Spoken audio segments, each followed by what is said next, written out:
All right, guys. So, welcome back to another episode of On the Line with Kayak Catfishing. I got my good buddy in here, Austin, who is known for NC Catfishing. It's a fantastic Facebook group. We're going to give him a chance to talk about that. He's known for running with Mad Cats, and in my personal opinion, he has a heart for videography just as much as I do. He pays very close attention to his lights, his camera, his audio, and that's something I can really appreciate.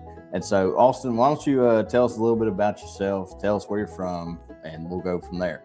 All right. Well, first of all, I appreciate you having me on here. It's definitely an honor to get an opportunity to hang out and chat with you. So, yeah, my name's Austin Higgins. I guess I'm probably best known for NC Catfishing. It's a group I started, 5-6 years ago here on Facebook. And I just wanted to have a place for everybody to come and be able to kind of share and get some feedback and just a home base for North Carolina catfishing. I mean, there were some big groups out there that covered the whole U.S., but there wasn't anything just for this state. So that's kind of that's what I guess I'm best known for, but I'm also really big into kayak catfishing. And then I'm also doing most of the photography and videography work for Mad Cats. I'm sure if you catfish, you're familiar with that brand. So I'm behind the camera for a whole lot of that. But yeah, it's a little tidbit about kind of my background and who I am. Yep. And now, so a really quick fun fact for all of you. Like you said, he does a lot of the video editing and stuff for Mad Cats.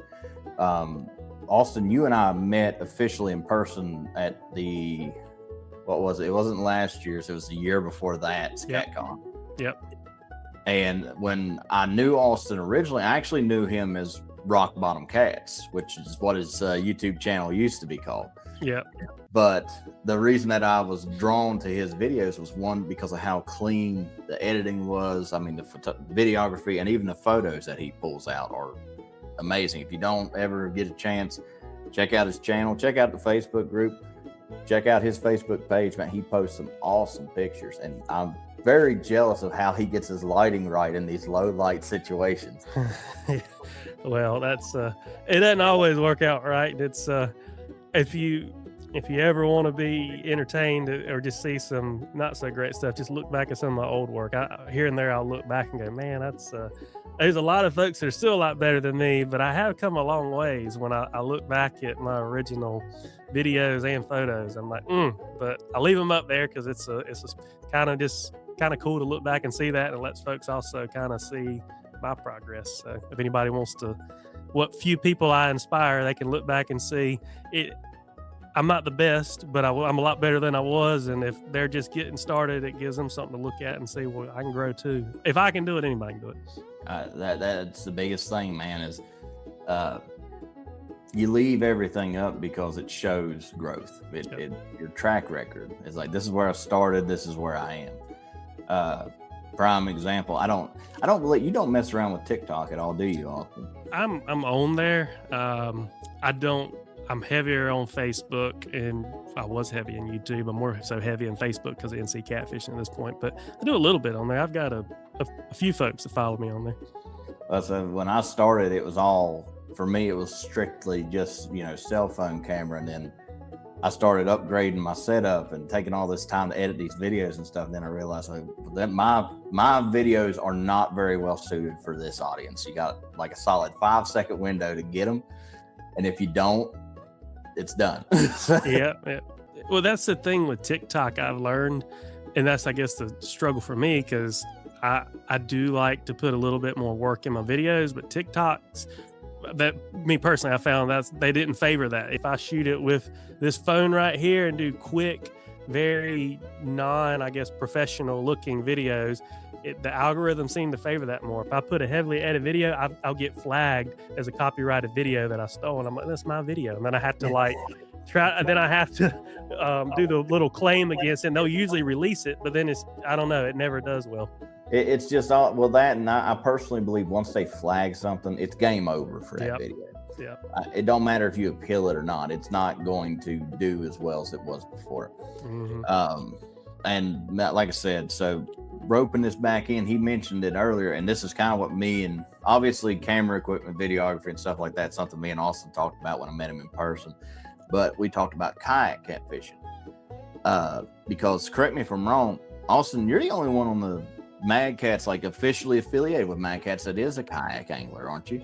Oh, I can't think of his name, but there's a guy that catches 100-pound fish, I think out in the Midwest. I want to say he does some kayak stuff. And there's other guys that I think do a little bit, but I guess aside from the guy in the Midwest, I'm probably the only other one that's really solely kayak. Yeah.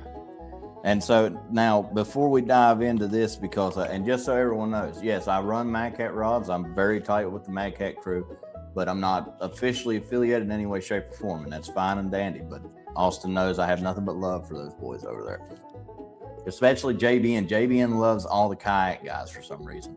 But now, Austin, you don't own a boat, do you? No, I don't. I've got two kayaks, and that's it. I jump on boats with folks, but never owned one. And I've toyed with the idea of getting a John boat, but I don't know. It's the kayak it's kind of a addiction, because when you get out there and you play with these fish in a kayak, it's different. I mean, the boat's nice, it's handy, it's easy. You can cover more ground, but it's not the same fight, and I can get in some tight spots that them boat boys can't get into as well. Oh, yeah, well, and that's the biggest thing too. And so that's what we're going to primarily focus here on, kayak catfishing, right? So I own both. In fact, I own 2 boats and 3 kayaks. I still prefer the kayak over the boat. Like Austin said, now here's the thing, especially to a seasoned kayak angler, and I'll stand by this. There is nothing that a kayak can do that a boat can't, except cover water really fast. Mm-hmm. And so, I mean, Austin, what are some of the strategies that you do? Do you drag, suspend? Do you anchor? What's your primary focus? All of those. Anything you can do in a boat, I'll do the same thing in a kayak. I think the biggest thing for me is before you go out in a kayak, do your research.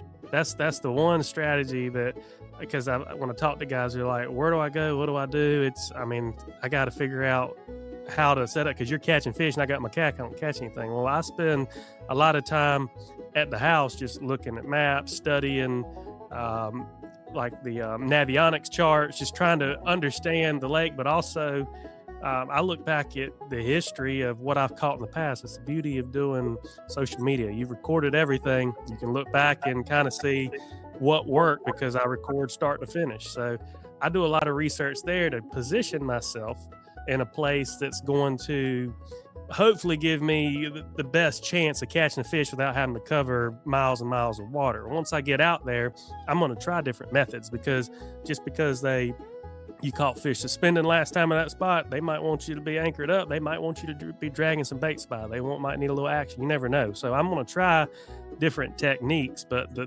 biggest strategy to kayak fishing is studying ahead of time and position yourself in an area that you have the best potential to be successful in. Yep. And I mean, here's the thing too, like if you talk to any of these big time tournament anglers or some of the big catfishermen that are in a boat, they're going to tell you that exact same thing. Now it's a given, they can cover a lot more water than myself or Austin ever could, because we're at the mercy of one battery. And however far we're willing to row. And I'm just going to go ahead and tell you right now, anyone who is thinking about kayak catfishing, and then you go and you put that trolling motor on there, you're like, oh, I'll paddle it. No, you won't. No, you won't. You'll keep your paddle on there for when your battery dies. But exactly. Unless I'm in a rocky, shallow river, I'll break out the paddle, but that's rare. Yep. And it's going to be a short trip if it is. Or if I'm going downstream, it's not too bad, but I got to think about coming back up. So. Yep. It's either that or you got a buddy parked at the next ramp on down the way. Yep. And so, Austin, you're still running out of the new canoe, right? Correct. All right. So, Austin runs out of the Frontier, right? Yep. Frontier 12. So, Austin runs out of Frontier 12. I run out of an Unlimited 12. Almost the exact same boat. I think the biggest difference is the width? The scuppers are your big thing. You got better drainage. Yeah. You're fully open. I've got a hatch up front, and then you can put the pod up there, but you are fully open. I think you're 6 inches longer than mine. I think you're 12.6. I'm 12 foot. Width, they're about the same, but that drainage, though, you got me on that, because when I start, if I'm on a lake and you're hitting big wakes, it can get kind of sketchy because I have to leave my back plugs in, because if Mhm. I'm running the motor, I'm gonna fill that thing up with water once I start going. So if it gets nasty out there, I got to think about bailing it out. Versus you can pop a few plugs and let that water Yeah. go out. Now that's the one thing he don't got me on though, because here's the thing: you can't, if you've never met Austin. Austin compared to me, I weigh a significant amount more than Austin, so I can't run my yak with the plugs out, plus all my gear and a motor and a battery. The second you start moving with those plugs out, it's going to start coming up in through the plugs. And it comes fast. Yeah, I never make that mistake again. I had my ex father-in-law was with me going, we're going to cross a lake to go to a bank spot, and I didn't put the plugs in good. So we're riding tandem in the kayak, and the plugs popped out. And I mean, when the water came in so fast, scared him because he's already nervous being in a kayak. All of a sudden, the floor just starts filling up with water. He's like, "What is happening?" And I said, "Plugs popped out. Don't, just sit tight. We'll ease back." No, my first time, I accidentally forgot that I hadn't put them in because I took them out to clean it. And man, whenever I started moving with the kayak, because when I stood in it, it was fine. But once I started moving with that trolling motor, it just started dumping. And I remember sitting there, I was like, man, I don't want to be the guy that sunk his kayak. The good thing is both the Frontier and the Unlimited, at least for the most part, I mean, I've never heard of anyone sinking one yet. It's gonna be tough to do that. You'd have to poke one heck of a hole in it, man. Mm-hmm. And I'm rough on mine, and I trailer mine everywhere. I'm bougie when it comes to that. I'm not ashamed to admit it, but like I've ran it up on rocks, ran it into deadheads by accident. I broke more trolling motors than I have kayaks. I'm gonna go ahead and say that. Now, and focusing back on that now, Austin's rig is a little different than my rig. Austin, you do this standalone 4x4, 2 out the front, 2 out the back, right? Correct. I've got Yak Gadget gunnel essentially mounts. They mount in the track, but they go up on the gunnels, and that gives me essentially they can handle a takedown with that. But that works good for trolling, but also makes it so I can be modular. That's the biggest thing for me. I car top, so that kayak gets completely stripped down every single trip. There's not anything left on it, and I throw it on racks. Everything else goes in the vehicle. So having these nice big rod racks that some of you guys are running, it's not real handy for somebody that needs to be completely mobile and able to kind of configure that kayak for each trip. Well, that, and we're at the mercy of the boat ramps. You so much are not. My kayak, now here's the thing. So I do, like he said, and for a long time, I took everything off of it except the rod rack. And that was just because I wasn't trailering with a trailer that was made to haul that. And so I was terrified of losing my trolling motor, terrified of losing my battery. Now, the only thing I have to add to it is I got to take the rods out of the rod tube off the trailer, and I got to attach my graph, because that's one, I don't care how good they say those track systems are, it's still plastic. Right. Now, do you upgrade your tracks to the metal tracks? Or So mine are metal track. Yeah, and even then, I still don't trust them. I did do that upgrade on mine when it came out. I had I got those as quick as I could, because those that makes a big difference. Those flimsy little plastic or composite, whatever them things are made out of, those are kind of crap. But the aluminum, it makes a difference. Yeah, the Unlimiteds, I think the Unlimiteds only come with metal track. Okay. And so that was a blessing. But now here's the thing.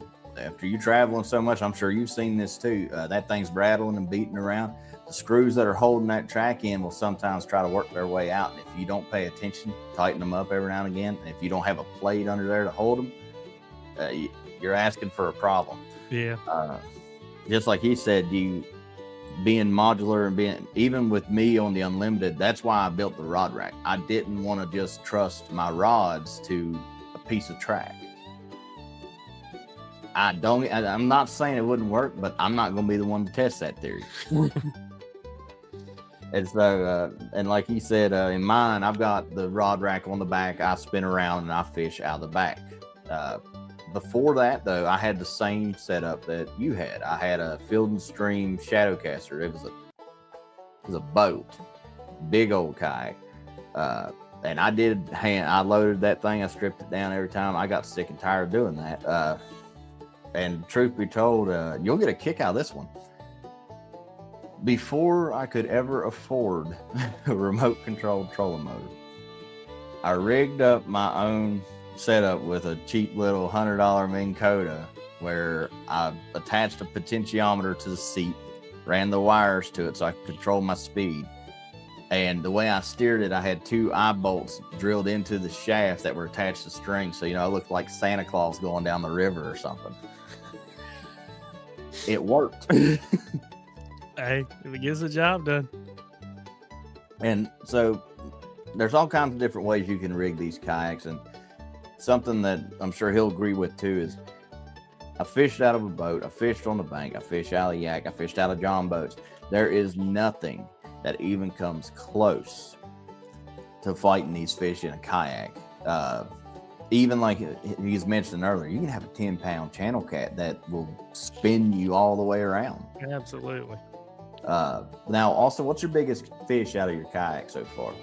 I can't give you exact weight. It's kind of challenging I don't like risking standing up weighing fish in there. That's just asking for it. And I do a lot of cold water fishing, but I'll measure them and they'll somewhere in the low 50s. I've got a flathead in the around 50 out of it, and then I've got a blue about 50 out of the kayak. Yep. So I've got a blue. I got 2 blues over 50 in the kayak. Now, like he said though, you'll never see me stand up and do this. You'll see me shoot over to the closest bank. That's the beautiful thing about the trolling motor. And I'll elaborate on that story here in a little bit, but I think my biggest flathead's only like maybe 35, 40 pounds. But I'm going to tell you what, though, I remember those days vividly just because of how fun it was in that yak. And don't get me wrong, there's a party that's also when you're first doing it, you're terrified. It's sketchy when you're trying to pull that fish over, especially before I carried a net. Like I'd be trying to lip them or grip them, and that's a sketchy situation out there until you kind of get comfortable on where you what's the second or the third set of stability in the kayak. Because at first it starts to dip with you, but then it'll hold its weight or hold its ground pretty good. But at first there, it's like, how far is it going to go? I don't know how much farther I should lean. Right. And so for me, and luckily for me, like both of my big ones, man, I caught them both on camera. And it's hilarious too, because the first big one, that was my biggest fish to date. That was 58 pounds. And dude, no net, no fancy way to rig my cameras up, no lights, no nothing. And it's pitch black. I have a headlamp. It was actually the Mad Cat's headlamp. I had it on my head. I propped it up so everyone could see me pull this thing out. And when I lean over the first time, this is a Shadowcaster, not the new canoe. You hear everything start going, and I was like, I pulled back, and I was like, he's going to flip the boat, man. I'm going to flip this boat trying to get this fish in here. I got him, but after that, I figured out, and this is what it boils down to. It doesn't matter if you go out and you buy one of these new canoes or you buy a Bonafide or whatever you buy. You got to be comfortable with what you're fishing with. Mm-hmm. And that leads me into my next topic. And I'm sure Austin will agree with this. If you want to give this a shot, you get what you pay for. 100%. Depend on what you're doing. If you're going in like little creeks that don't get no deeper than like 6, 7 foot, maybe 10 foot, you might be able to get by with one of the cheaper kayaks. But if you're fishing open rivers like I am, or you're fishing big reservoirs and stuff like Austin, but you fish the PD too, don't you? Mm-hmm. So if you're fishing places like that, I personally would not want to chance my gear, my life, and anything else up to a $200 piece of plastic versus my $1,600 piece of plastic. Yep. It's not worth it. You might save $1, but you might lose thousands of dollars worth of gear. Well, you lose. It's the gear, but also you're not going to really use it like you thought you would. You're not going to enjoy it the same.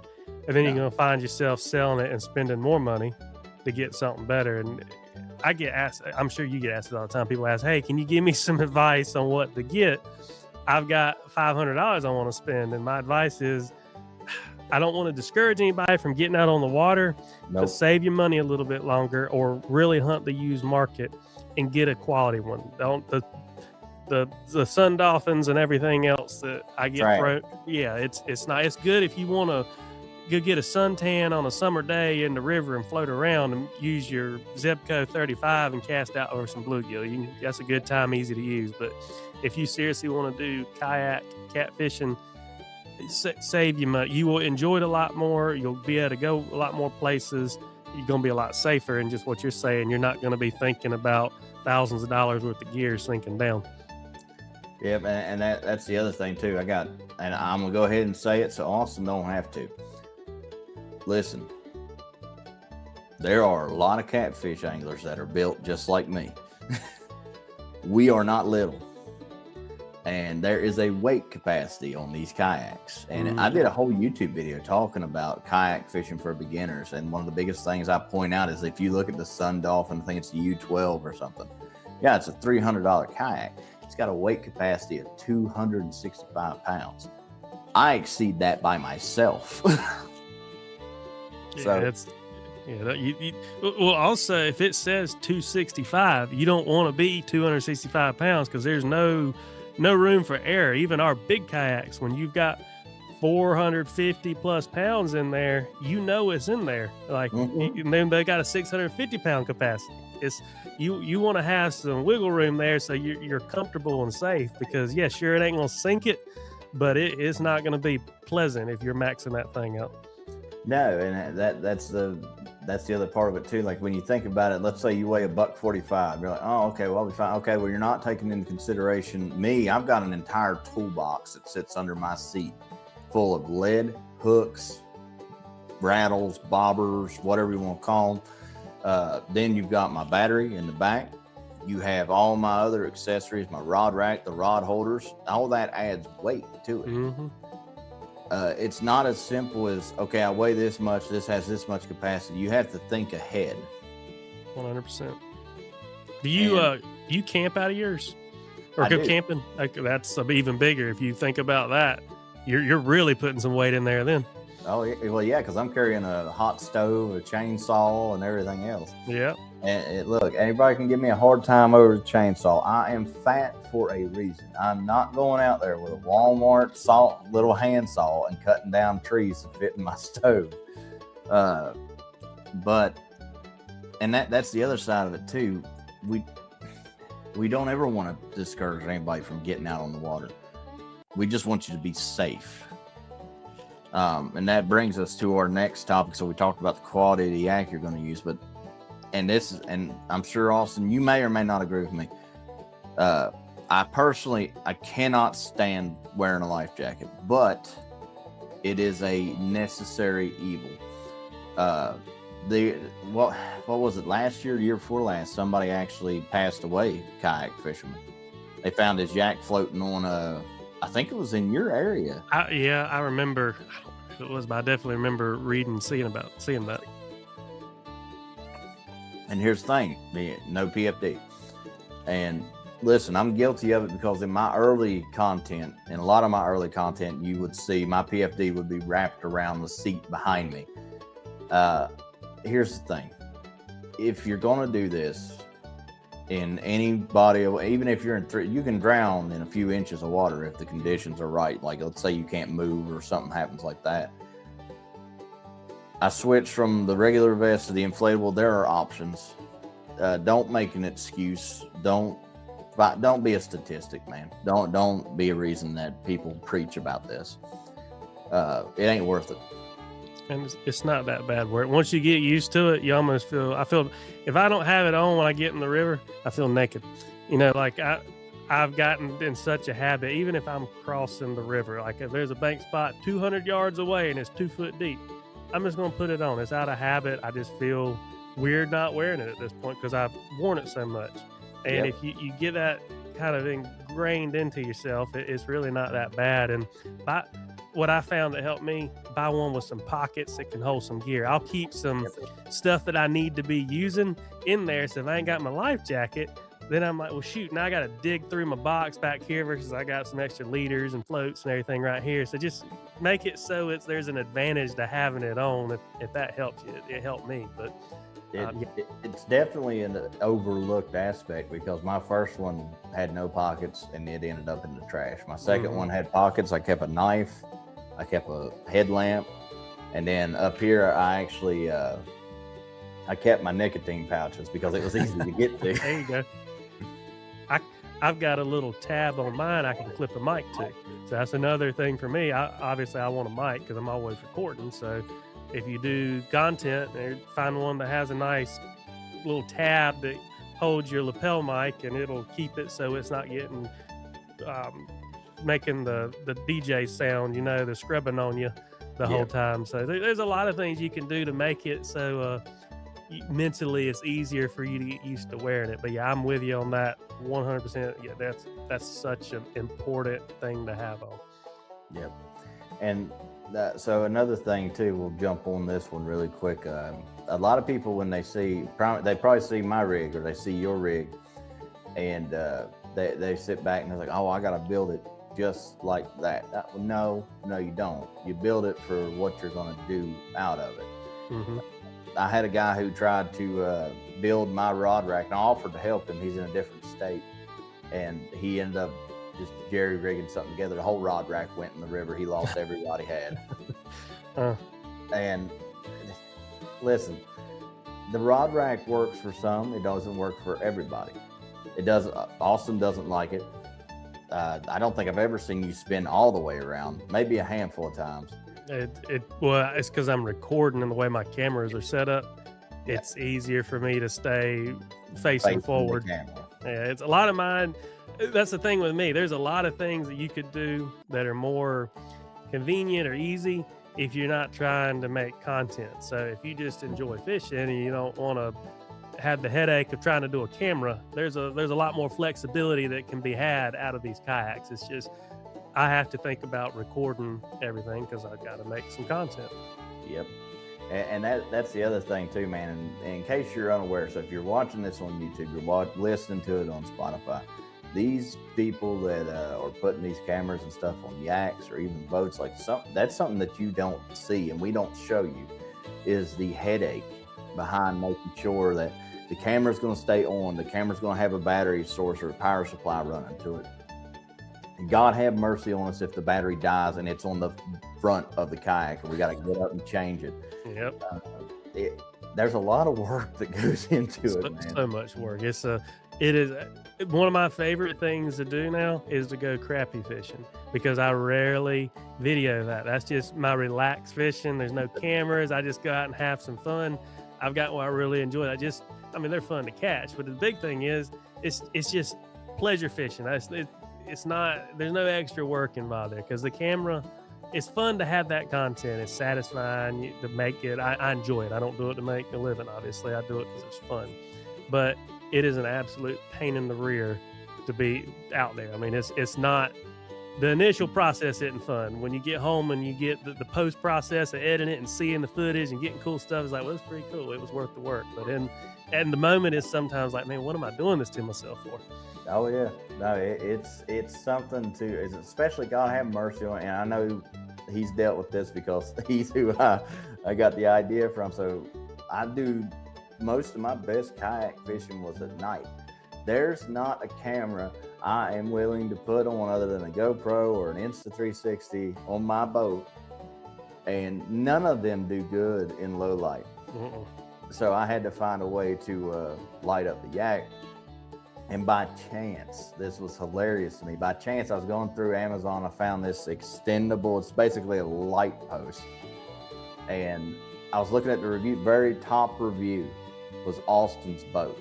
And I recognized it immediately. I was like, and I sent you the picture. And is this your boat? And he's like, yeah. I was like, man, I hope you got an Amazon affiliate link for that or something. Well, the reason they're using it, so I had bought the light originally and I had a piece break. So I reached out to him. I said, hey, I had a piece on this break. can we do anything about it? I haven't had it super long. They said, technically, whatever the reason, what one, but said, we'll take care. And they sent me several of the lights. Like I had a bunch of them come in. I was like, okay, well, that's pretty cool. I appreciate that. And so they ended up using the picture, which I was like, well, that's a pretty good trade. I got $300 worth of lights sent to me if I had to buy them, or how much they cost. They ain't cheap. And they're $100 each. Okay, well, yeah, I think they sent me like 3 of them. So I was like, well, that's cool. And then pictures on there, but they can use it all they want to. For one picture, $300. That's a good trade. Oh yeah. So I gotta ask because I had a piece break on mine. The piece that broke on yours, was it the actual piece that connects to the light itself? Yeah, if I remember correctly. I think I was able to fix it though. I JB welded mine back together. Yeah, I've still got the light. I got it back to working.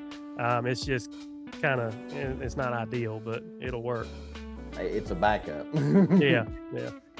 But so again, the pains of content creation, the different things that we just don't tell y'all. You're hearing it firsthand. Now, so let's dive a little deeper now. Austin, so you're really tight with the Mad Cats crew. So tell me how that relationship started, man. So that goes back quite a few years at this point. I was running a little bit of everything. I had pin rods, I had PCF rods, I wasn't brand loyal to anybody, and it was also before I feel like the rod craze had even kicked off. When I was running these, I mean, what catfish rods now, that's every time you turn around, somebody's got a new catfish rod. But don't bring up the rod wars. God have mercy. Yeah, that's a whole nother. You could do a whole podcast on that. But somebody I was fishing with, he had started running them. And he said, hey, I really like them. You should check them out. The colors are obviously attractive for us night fishing guys. And I had a trip coming up to go down to Blewett Falls, which is right there by Mad Cats. And I reached out to Matt and said, hey, I'm going to come down. I'm going to buy some rods. Do you mind if I just come in there and just make some footage in the store? Just shoot some content. I might make a little video, use it for video. And he's like, yeah, absolutely. Do what you want. So I went down there, got some rods, used them. I really liked them, shot a little bit of footage. But then I asked him, I said, hey, would you be interested in letting me make a YouTube video of your state record program that you're looking at doing and the just Bad Cats Outdoors? And he said, yeah, let's do it. And so that's kind of what started it all. I went down there, shot that. Really liked Matt, really liked what he had going on. We got along really well. And so then he started asking me, hey, would you be interested in doing this video, or taking some pictures of this? And it just kind of grew. And needless to say, it really grew. Now that's when I come home from my 9 to 5, I'm probably in my little studio here shooting Mad Cats content. I do that all the time now, which is great.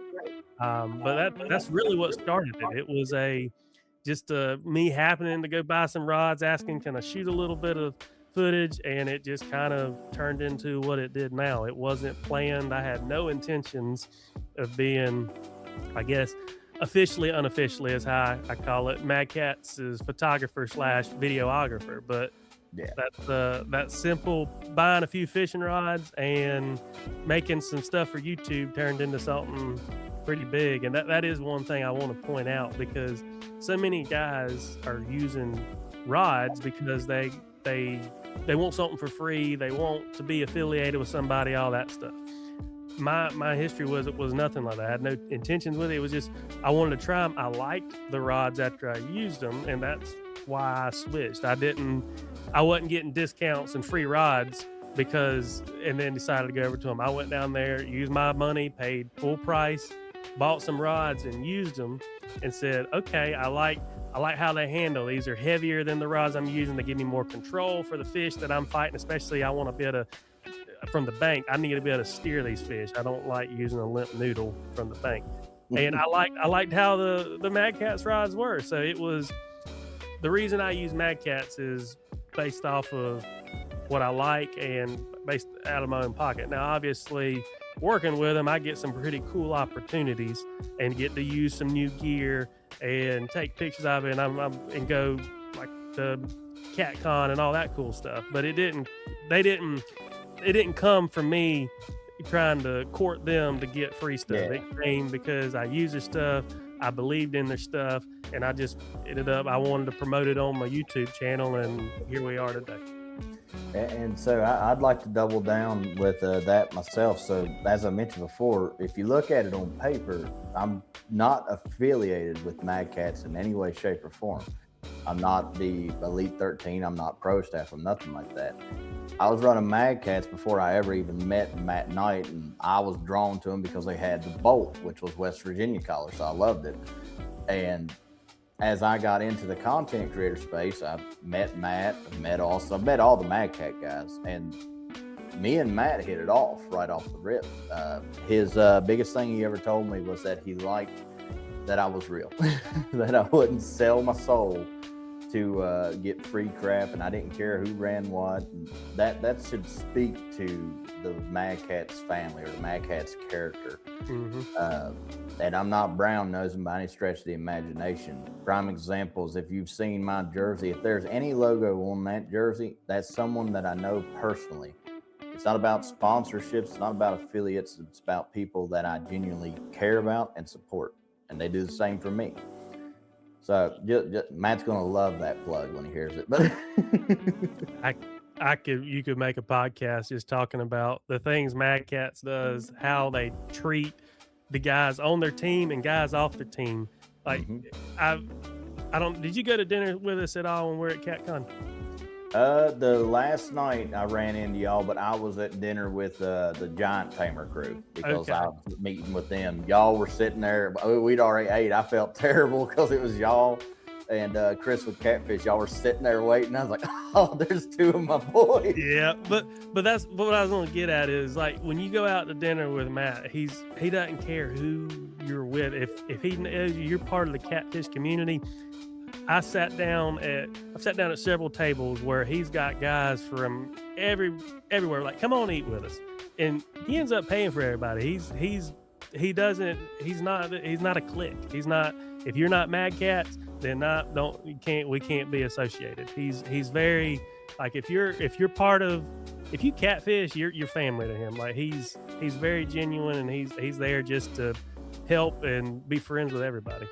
Oh yeah, no, I think very, that's a word, very highly of Mr. Knight. I really do. And just like yourself, every time I go down there, most of the time if I know I'm in the area, I'm not ashamed of it, I'll make an excuse to buy or pick up my rods directly from the store, just so I can swing in and say hi. Now, Matt's a busy man. He's not there nearly as much as he used to be. They got to deal with Wawa. I'm just playing, Wawa. If you hear this, Wawa. I love you too. But no, like I said, if you ever get the chance, man, I strongly encourage you, just stop by their store, man. They'll treat you like family as soon as you walk through the door. Now, so you said earlier that you kind of dipped away from YouTube. Is there any intention of bringing that back anytime soon? I've got the intention. It's more so the time. I've got probably a year's worth of videos, weekly videos that I haven't edited or more. Like I don't even know how many videos I've got, full videos that I need to edit. It's just there's a lot of time that goes into making a full YouTube video, and with growing the NC Catfishing brand, like on Facebook and that group, the amount of work I have to do with Mad Cats, and as you're aware, Mad Cat's launching stuff right and left, so that keeps me extremely busy. It's just I had to kind of prioritize, and so I kind of shifted away from the channel. I've got intentions of when I have the capacity to start putting together videos and putting stuff back on there, because I do enjoy making those videos, and I've got folks that I don't have a big following, but I got a few folks that watch, and I think it's helped them, and they enjoy watching them, and they've asked me like, hey, we need to get some stuff back. So I do want to get those back out there. It's just it might be a minute, because Matt told me, he said this is going to be a busy year for you, so I'm anticipating more stuff, and so far 2026 has not disappointed me in being busy.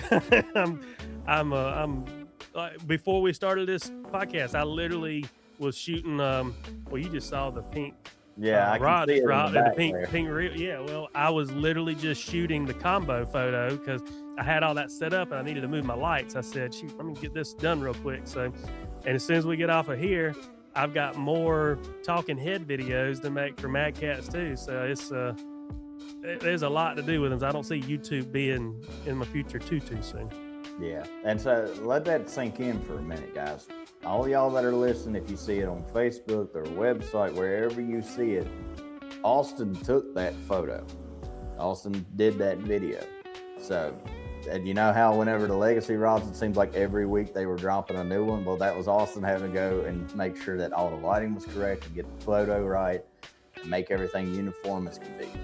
It's personally, I know what a headache that is. So it's a lot of 2 a.m. nights and sometimes later behind all those videos. That, especially when you talk about, like, everybody thinks, okay, you might see a 2-minute or 5-minute long YouTube video or even a commercial or anything. The editing process behind that can be several hours. Easily. Like I've told everybody here on mine, when you see those 30-40 minute long videos that I post, and I try not to do those, 10 to 15 is my sweet spot. That's what I like to do. That took a day minimum to edit all of that. The 15-minute videos normally take about 2.5 hours to edit. And that's if you're really paying attention to audio quality, cues, and trying to film B-roll and do overlay. It's all kinds of stuff. And I think that's what a lot of people don't realize. And I'm going to make an assumption here. By looking at your content, I'm going to say you're an Adobe guy. Absolutely. Yeah, see, I can tell because the color matching and things like that. Now, I'll play this game backwards. I know you haven't seen any of my content, but I'll tell you, I don't use Adobe. What would you assume I'd use? Are you using DaVinci or what's Apple's Final Cut Pro? Nope, I'm not using either of those. What are you using? I use CapCut Pro. You do? Okay. Every video I edit comes on CapCut Pro. And just so everyone's aware, CapCut Pro on a computer and CapCut on your phone are two totally different softwares. CapCut on the computer doesn't do any of this fancy AI bullcrap I see everybody putting out there, and I can't stand it. That's it looks AI, and I mean, there's some, if you want to pay premium for some of this stuff, you can get some sweet AI stuff, but what folks are posting for the freebies or the cheap apps, and just it don't look bad. good. It's bad. Don't do it.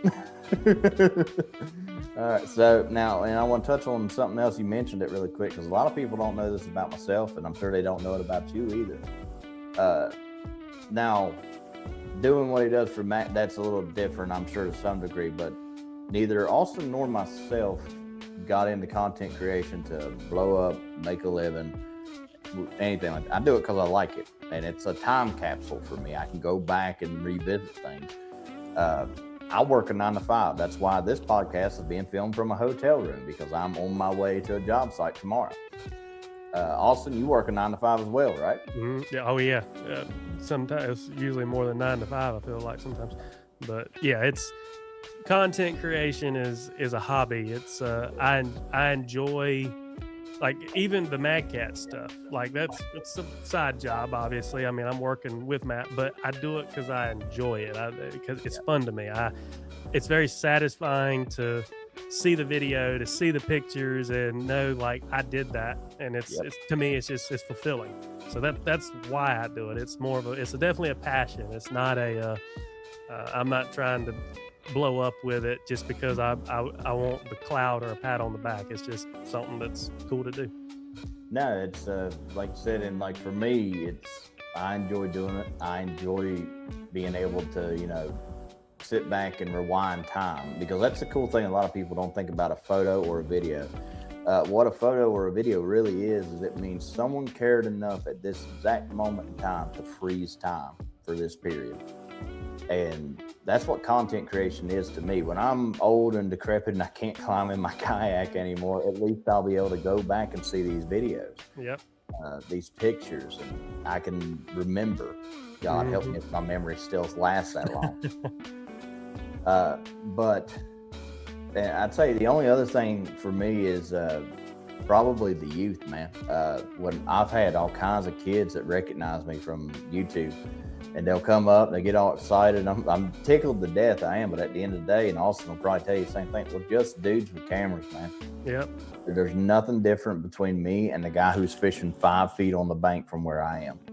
He's probably a better fisherman than me, honestly, the guy fishing 5 feet from him. But I think one way I look at it is, I assume you feel this way, but if you put somebody on a fish, that's more satisfying than catching a fish yourself at this point. Like, that's exciting, especially somebody that doesn't really fish.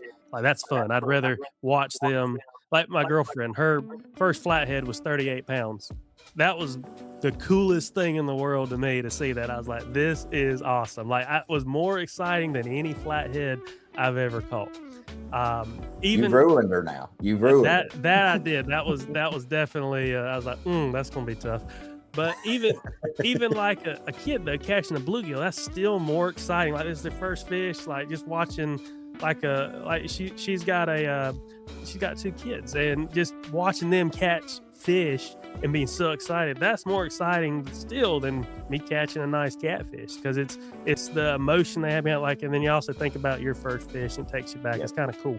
But the same with this content stuff. Like, if a kid or even an adult, but anybody that watches it and they learn something that inspires them to do it, and they ask questions, and I enjoy talking to people about even simple stuff. Some people go, I know this is a stupid question, but no, it's not a stupid question. Like, if what little bit of knowledge I have, I can help you, that's very satisfying. I enjoy that. That's what I'm here to do. I want to do that.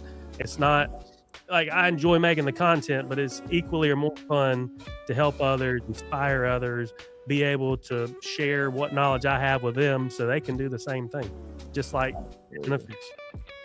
That, like I said, you hit the nail on the head.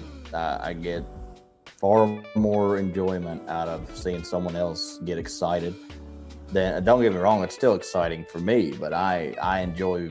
I take my nephews. I've done a couple of things where I've given rods and stuff to local kids, and I'll spend a day fishing with them from the bank.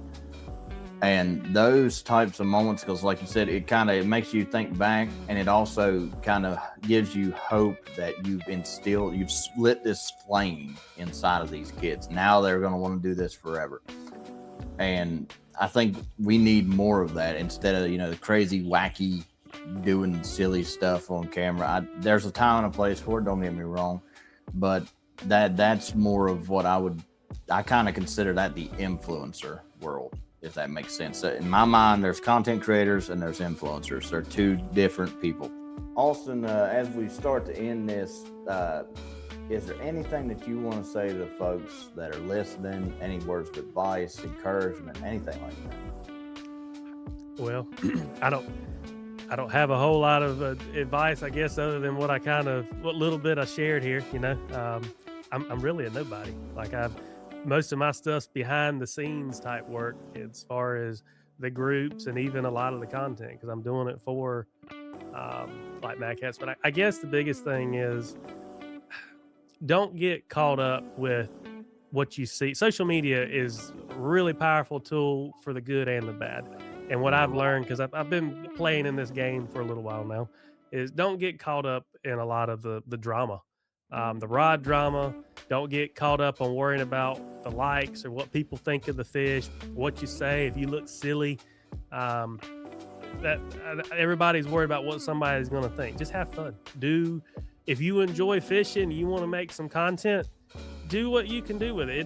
Don't compare your stuff to anybody else's. If you want to make it better and improve, that's great. It's good to grow, but do it at your own pace. Talk to others, get some advice, but don't worry about trying to, just like with the kayak, don't try to make your content look like somebody else's. Be your own unique self, and people will appreciate that.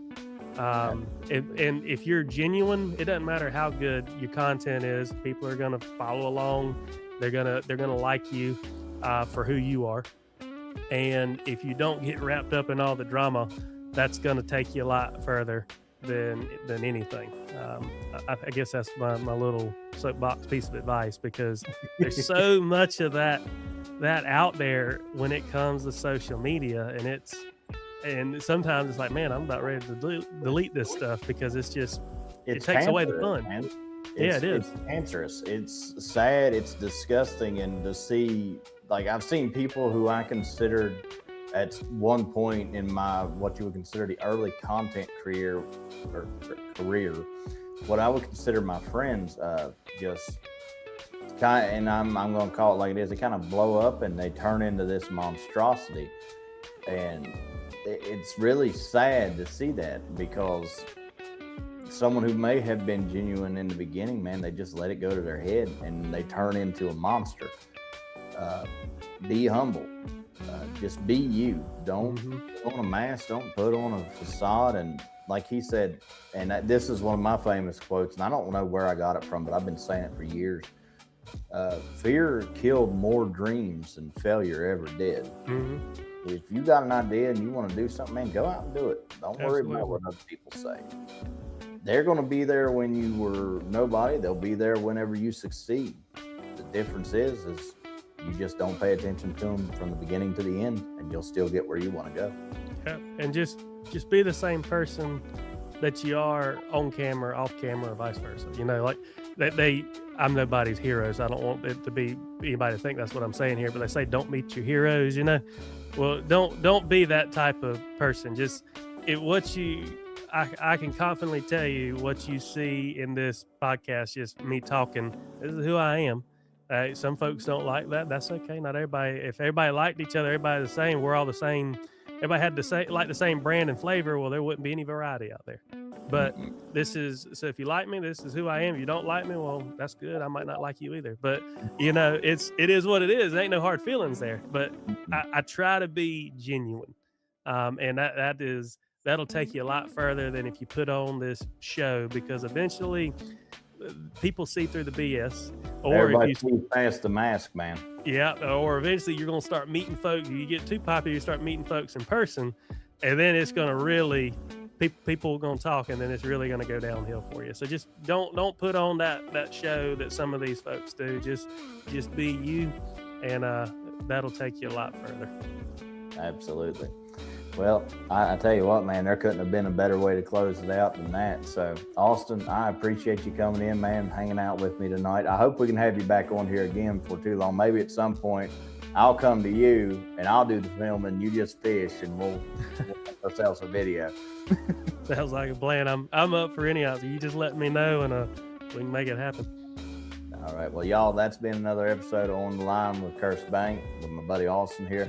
Like I said, if you did enjoy it, feel free to hit a like wherever you're listening to make sure you check out Austin's YouTube, check out the Mad Cat's Facebook page, check out anything that he's working on.